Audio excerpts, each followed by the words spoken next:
Governor Walker is at the podium right now. Waukesha, we're going to listen in. We put in place to help the small businesses and employers of our state move forward, so much so that those employers now today, 94% of them say we're heading in the right direction. Which way do we want to go?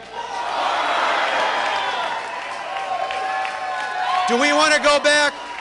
Do we want to go back to the days when years ago, when Jim Doyle was in control and Wisconsin had an average property tax increase of over $220 million? Do we want to go back to that? Or would we rather go forward with reforms that helped us lower property taxes for the first time in 12 years? Which way should we go? You got it right. On issue after issue, we don't want to go back to the days when manufacturers had to pay more for taxes than they do today. Instead, we want to build on those reforms that help lower the tax burden because of the budget we signed into law, so that manufacturers are some of the fastest growing jobs in the country right here in Wisconsin. I say we want to go forward to move on in Wisconsin.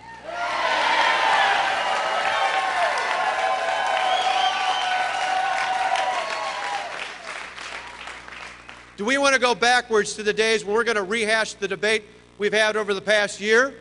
I don't either. I want to take the positive reforms that we put in place that have saved the taxpayers more than $1 billion at the state and the local level. And where are we going to go with those? Forward. And most importantly, do we want to go back to the days when a handful of special interests controlled our state and our local governments? No, instead, we put in place reforms that rightfully put the hard-working taxpayers of Wisconsin in charge. We're not going backwards, we're going forward.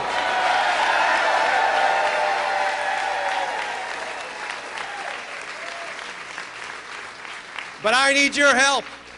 I need your help for the next 4 weeks, because you see, since last February, those big government union bosses in Washington, the out-of-state special interests, have spent millions and millions and millions of dollars trying to take us out. First in the spring, then in the Supreme Court, then in the Senate recall elections, then in the recall itself, and again this year, they're pouring in tens of millions of dollars, and you ain't seen nothing yet for what they're going to pour in the state over the next 4 weeks. But we got a simple message for them.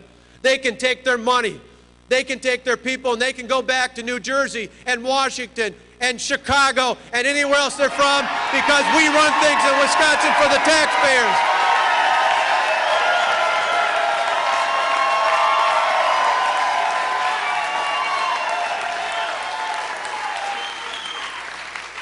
You see, the powerful special interests don't like the fact that I stood up and got in the way of their firm grip on the taxpayers' money. Instead, I stand with the taxpayers of this state, and I'm going to continue to stand with them.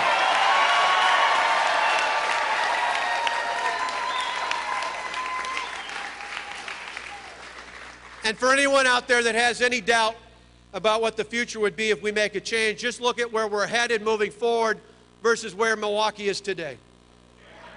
In Wisconsin, over the past year, we've balanced the budget without raising taxes, without massive layoffs, without cuts in core things like Medicaid. In fact, we added more money to Medicaid. We put more money into Medicaid, the program that funds Badger Care and Family Care, than any governor in Wisconsin history, and we're going to keep taking care of this state in the future.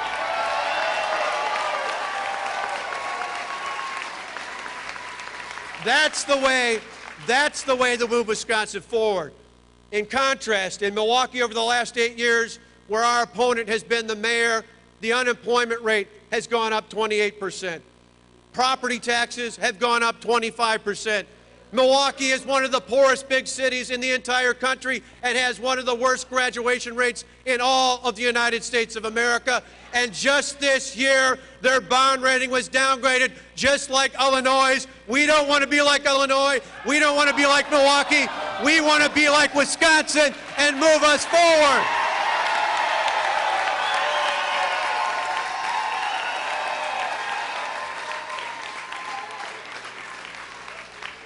And if you're wondering at home about those facts, go to scottwalker.org and you can see the facts in black and white, because they're all true. It's about going forward or going backwards. That's the choice.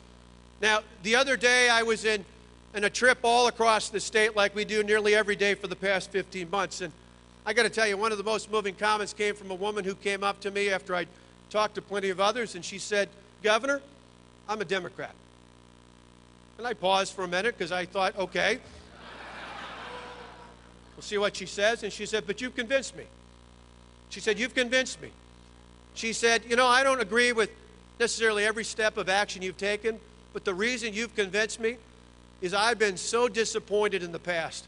I've been so cynical about politicians because I can't find anyone out there who's willing to take on the tough choices. You have made those tough choices, and I'm willing to stand with you."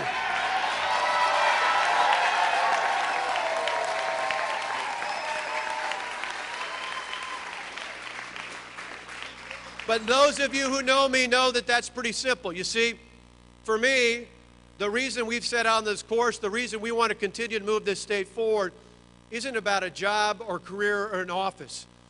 It's about the two young men standing behind me. It's about our sons, Toinette and our sons, Matt and Alex, and every other kid and grandkid like that across the state. You see, we made decisions that thought more about the next generation than just the next election. And isn't that what you elect us to do in the first place?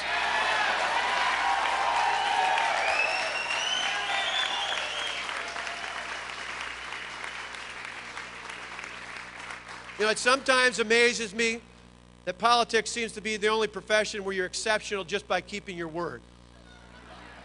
I mean, in life, in business, and everything else we do, it's expected. But somehow it's exceptional in politics. And over the last 15 months or so, Toinette and I get asked all the time, where do you guys get the courage from? Where do you get the courage to take on those tough issues? Well, you know what? I don't think our courage is any greater than most of the people I see across the state. You see, every day, Toinette and I meet moms and dads just like us.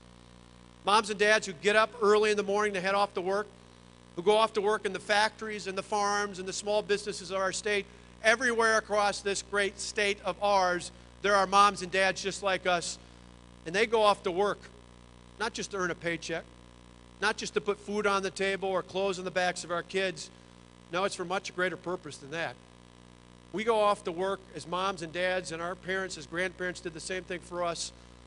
We go off to work as moms and dads in the state to make sure that we earn enough so that our kids have a little bit better future than we had, to have a better home and a better community and a better state.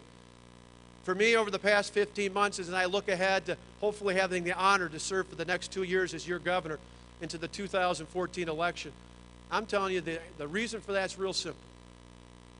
I want to continue to stand up and ensure not just that the taxpayers protected, not just that our government works better for the people we're elected to serve, not just that we put more people to work, but most importantly, I want to continue to serve as your governor because I want to make sure, just like every mom and dad in this state, that my kids and your grandkids have a better Wisconsin than the one we inherited. Together, we can move Wisconsin forward. Thank you.